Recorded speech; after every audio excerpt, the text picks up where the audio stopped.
je me présente, je suis Adja Aïssatou Diallo. Je suis chargée de la prévention et de la réduction des déchets à l'UCG, Unité de coordination et de gestion des déchets solides. Donc je m'occupe de tout ce qui est réduction des déchets à la source auprès des ménages. Aujourd'hui, l'UCG, dans sa stratégie et dans ses missions, tend vers une économie circulaire, mais aussi vers une mission régalienne qui lui est toujours dévolue, à savoir la collecte des déchets et la mise en décharge. Maintenant, dans cette collecte et dans cette mise en décharge des déchets, il y a plusieurs aspects qui entrent en jeu.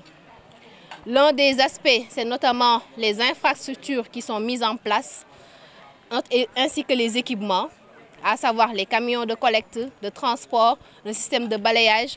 Mais aussi dans cette économie circulaire-là, il y a des infrastructures telles que les PRN, les points de regroupement normalisés.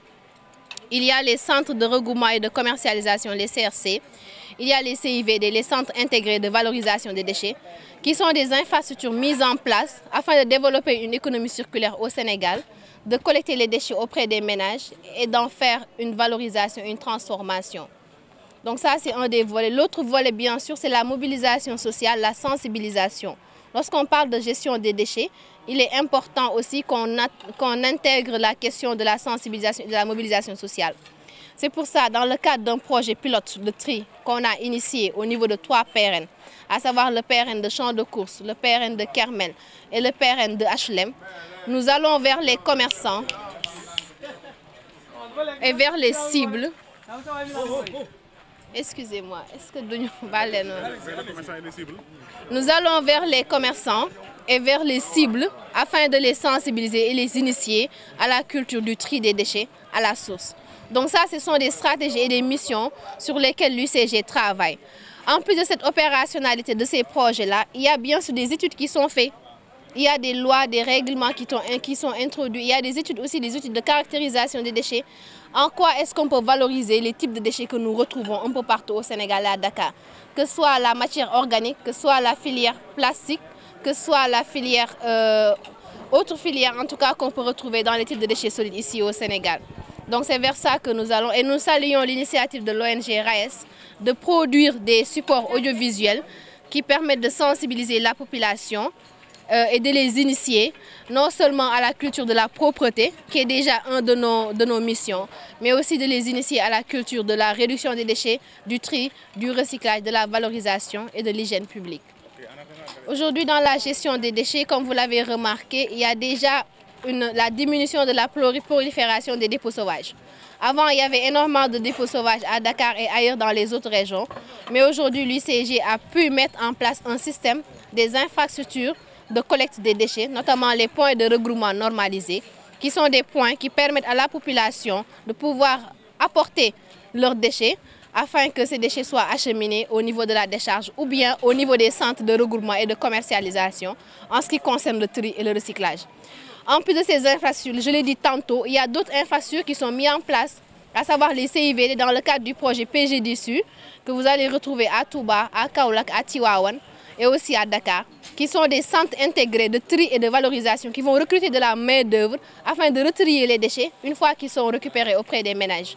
Donc ça sont des avancées qui sont actuellement en cours et qui se font. Il y a des stratégies qui sont en train d'être définies et sur lesquelles on tend, en plus de la mission régalienne de l'UCG qui est la collecte, le transport et la mise en décharge. Il faut savoir que dans la mission de collecte que nous faisons, l'aspect pré-collecte joue un rôle important. Aujourd'hui, les pré-collecteurs privés qui sont dans les quartiers et qui vont vers les ménages pour prendre leurs déchets font partie de cette chaîne-là que l'UCG a mis en place. Dans certaines régions, ils ont été réunis en coopérative, les pré-collecteurs, afin qu'ils puissent intégrer ce circuit-là.